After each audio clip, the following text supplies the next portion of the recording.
Do School Better, a podcast for people who want to transform education. My name's Doris Korda, and this season we're going to take you behind the scenes into my entrepreneurship course at Hawkins School.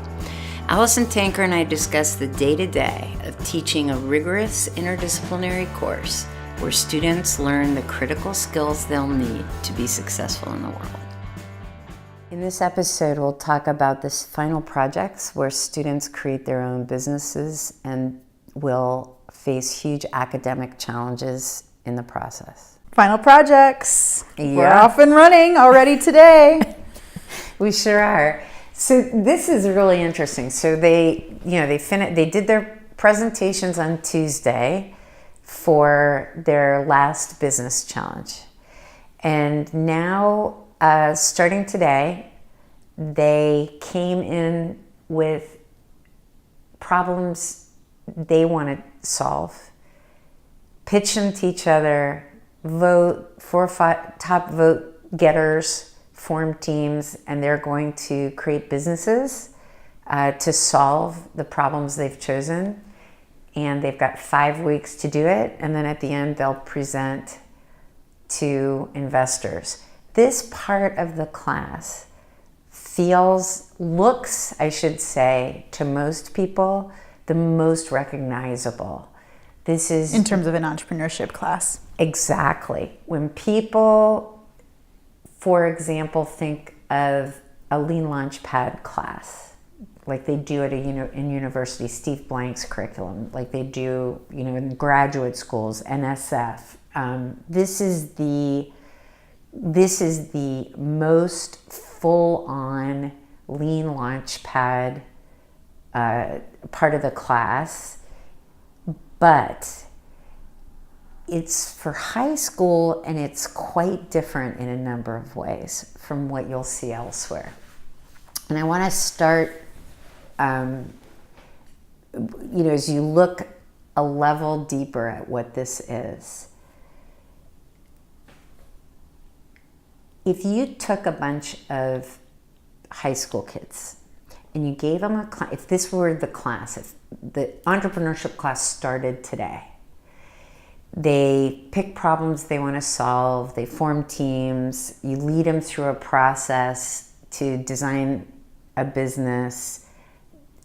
Everything is completely new, but also generated from wherever that teenager is, coming out of their high school class and into an entrepreneurship course. It's entirely different what they choose to work on, how they work on it, the level of depth they get to, and as a result, the kind of learning of skills that we can build into this, because before today, they learned so much by working on the business challenges of others earlier in the class. All that foundational stuff that we've had them go through means that when they start this, they're at a very sophisticated place as compared to where they would be or where they were the first day of class. I don't know if that makes sense. No, it's a really great point you're making, and it's something I recognized even before I joined the team here, when I had first come to see the work you were doing and stopped in for some presentations the semester before, to watch those final presentations and recognize the level of depth they went to was far more sophisticated than a lot of work I had seen at the graduate and undergraduate level. And investors tell us when they're having, not even in school, when they're having entrepreneurs pitch startup ideas for investment, semester after semester, these investors, and they're really credible people, successful people, say, "Whoa, those were better than what I see out in the actual community." Yeah, and it's not magic. Okay, it's not that these students are particularly right. What happens is it happens. The secret sauce, if you want to look at sort of what the projects are that we have them do in the class, from that perspective, the secret sauce is the learning they do in the first part of a class, when they work on one after another real startup problems from real businesses, and they have to learn a heck of a lot during those. Well, and it is. I think the way that you've structured this model, that sequencing of learning, I know you call it the learning terrain, is very thoughtfully designed ahead of the course, where in Biz 1, we recognize the specific challenge they're going to be working on, what industry the entrepreneur is in, what stage of operation they're at, who the entrepreneur is and their background experience, their motivations, which look dramatically different than Biz 2. And they dive into that and have to go to a deeper level, which has a lot more complexity, generally is how we structure that. Right. Into Biz 3, if there's time in a semester for a third biz, then you can go even deeper and more broad. It's really impressive to watch you in that space designing that learning terrain, because it is the foundation for the depth of their learning, but as well for all those methodologies you talk about, whether it's customer development, design thinking, the creative problem solving process, where they come into this, and although I'm sure we'll see them still lean towards solutions early on, Right. they recognize the importance of having to validate and go out there and understand a problem before they can even begin to solve it. Well, exactly. And even the language that we were using today, let alone the concepts, here it is, day one, they've barely started. They pitched problems to each other. And by the way, those problems they pitched still are at a teenager level. Absolutely. Okay, so they came in with pitching things that weren't so interesting, actually, if you want to know the truth. But what we know with confidence is it doesn't really matter what they pitched, because it's really the learning that's going to happen. And as they go get into it, if the problem they pitched actually isn't that big a problem, or it has already been solved in some very beautifully solved, they're going to very, very quickly, by doing real research and asking the right questions, they're going to get there very quickly and have to pivot. And they'll have to pivot. But so they already understand today, at the very beginning of this, the importance of validating the problem and what that looks like and what that means, why that matters most first, why, if you let your inclination to want to come up with a solution drive you, you're going to never end up with a successful solution. We can talk about even the way in like literally probably 2 minutes, I talked about where does design thinking come in, and human-based design, and the whole discussion of the combination of desirability, viability, and feasibility, and what those are, and how they interact with each other. And I didn't have to tell them. I said, I put the thing up there: desirability, feasibility, viability, endless loop, validating these three, iterating as you have it. Why does this matter? They got it. They answered it. Because they've had some exposure to that through their Peaceful Fruits journey for their Biz 1, and then into Endemic Solutions. They had to think through that. And it wasn't explicit. It wasn't like we sat them down and said, okay, today we're going to talk about the desirability of Peaceful Fruits. Okay, today we're talking about the feasibility of Endemic Solutions. It's very real. It's messy. It's nonlinear, but it's applied. Everything continues to be applied in real startup settings where they can now have internalized it to a place where they can just use it for what they're doing now. Exactly. Think about what it means when I'm just thinking about the many, many different things that came up today, that where literally what I did is ask them and they got it, they answered it. Think about what it means that you're standing in with a high school group and you say, by the way, in a week you're going to be sharing out, and you better have your value hypothesis, and that means you better have defined target market with the problem or need, and here's how that looks, here are the variables, how do you validate, and instantly And I say, when, is there a place for surveying? Is there a place for interviewing? And instantly, I think it was Hannah, says, well, yeah, they're different. It depends what you're what you're trying to validate and what you're trying to find out.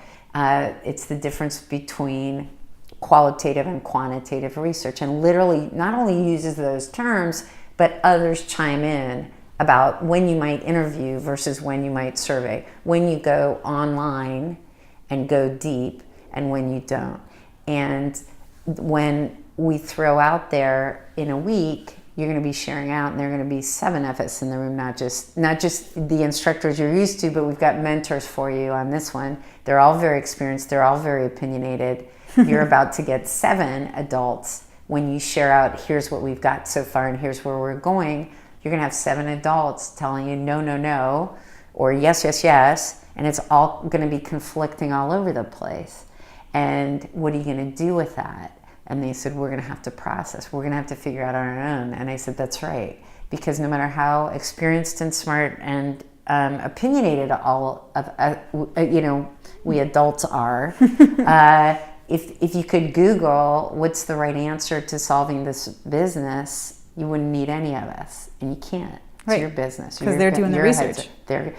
And the big message with all of this is that by now they have really connected with what it means to design process well, what it means to be generative as a team. Even the way they started, each team, when they formed, how they decided that, and then when they started, how they dove in. Very interesting how much they've learned about needing a diverse team with different skills. Yes. And how you tap those, and how they right away organize themselves to do the hard work. Walking in the door to this course for the first 3-4 weeks, they were shell-shocked. You're not telling us what to do next. I don't know what to do next unless you tell me. Now they get that the hardest, most challenging, most interesting part of this is designing the process. They are going to design the process. They're going to decide what to do next. And that's really interesting. I was pretty impressed with the one team that immediately jumped in. I mean, they were so fired up over the problem itself. It really resonated with that specific team, which the problem was around concussions and creating some kind of headband to address that. We just gave away somebody's going to steal that idea. We better be careful here. But that team immediately jumped in and started delegating work in a way that, at the beginning of the class, like you're saying, they would have never known where to begin. And if you think about, as you were mentioning earlier, a number of other classrooms that start with this model at the beginning of their course, the work itself is so foreign that the students have to rely a lot on the instructor to explain all of the elements of the business, let alone a business model canvas, and thinking through, okay, what are we talking about when we're looking at channels? What does that mean when we're looking at the customer segment and therefore the value prop? Right. And it's just a totally different way that they move through the learning that I really appreciate watching in this moment right now. Well, it's really exciting. In the next 5 weeks, every one of them going to learn a crazy amount. Every individual student is going to gain deep, deep knowledge about certain things. I can't tell you now what those things will be. I can tell you that some of them are going to come out of it learning a lot more about statistics than they can even imagine. They're going to learn about modeling. They're going to learn about a whole bunch of things. They're going to become much more sophisticated when it comes to knowing how to use data well to drive decisions. But some of them are going to learn about fields and about science and about Literally, I can't even predict what they're gonna. Especially because I think we're anticipating a couple pivots. There's no way we Well, can sure, absolutely. But they're going to learn that crazy amount, and they're also going to, in the next 5 weeks, they're going to hone these new skills that they've developed to a really, really great degree. The whole how you problem solve when it's really complicated and it's wide open. You can go about it, who knows how they conduct as a team research.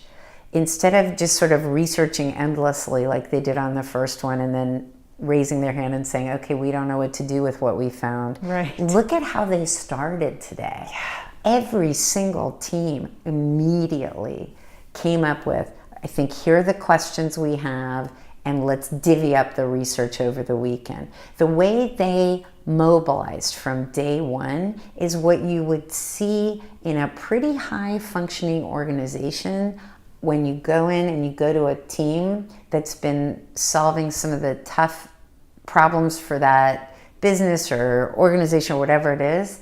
These guys they're ready to do a good job with this. What I love so much about, again, how you've designed this in a sequential manner is that they get practice at this process over and over. The fact that they can come into this and now feel confident, now recognize, oh, I do have a sense of what to do to move through this messy process. I know how to take on a lot of ambiguity, how to use the team I have in front of me and leverage each other's strengths and skills so that we can make some progress. We don't know where we're going to go, but the fact that they can enter this stage with a bit more confidence is only because they went through a couple failures, if we can say, where they had to recognize that learning along the way, because it wasn't obvious up front. Right. The first ones are really tough, but they build, and we pretty much contain the problem. It's a real one of some other business that's existing. There's a ton to do and a ton of learning, but it's not this wide open, pick whatever you want. They really have to learn about water filtration and water purification, and they have to learn about developing countries and their contaminated water related issues versus those in the developed world. They don't get to go wherever they want to go, and they have to learn it, and some go deeper than others, and they know it. But what you just said, here's what's so important about that. So when they get to a place in this class where they've done enough of that, as you said, they have this confidence now, okay, I can do this. I have a lot to bring to the table, and whatever I throw at myself, I know I can do something really great. They are doing it on businesses and problems of their own choosing, which is wildly exciting to them. But they don't get to do that until they've learned a lot. And starting with that now means that this confidence that you're talking about, as they go crazy over the next 5 weeks, developing their business models, when I use the word empowerment, that really honestly is what this kind of learning 100%. That's what it's all about. It's about empowerment, because they're already feeling it, and over the next 5 weeks they're going to really experience their ability to learn, their individual ability to contribute uniquely, to have to go deep into things they care about, to learn things because they want to and need to, and not because of some test. And they also experienced already, and they're big time going to experience as they move ahead, that no jargon in any industry, science, anything will, what's the word for it? They don't get intimidated now. They know that I can look into, I can figure it out. I've done that already. I think it is at the crux of what I believe about experiential learning. And I mean, I know that's a term that's thrown around a lot, but the truth of it is we learn through experience. We learn by doing. The fact that these students time and time again now have experienced this process, experienced what it feels like to be out of their depth, to not go as deep as they should have, to maybe not use their team in the best way, and then to couple it with the level of reflection that I know is so core to your methodologies, that really reinforces their overall understanding of how to move through this. And because of those experiences, I mean, I think experiential learning is what empowers people, whether it's a student or an adult. I mean, a lot of the work I had done in the past before joining the team here saw that to be the case as well. When any person can identify a problem and feel confident moving through the process with the tools they need and the experiences in their background to help them create a solution that can impact some people around them, that's super powerful. The reason that I personally am doing this inside a school and have been for 21 years, starting with math, high school math and et cetera, is because this is the most powerful learning. But for us to really change school and so that it serves kids, so that they are prepared for the world they're going out into, this has to be done in a completely different way. And experiential learning, what I get worried about, and we're guilty of it, we use edgy jargon all the time, we use these terms, people define these things differently. What's happening here is that this is a really very structured curriculum and approach. And whether it's an entrepreneurship class or a science class or whatever it is, there are methods and instructional practices and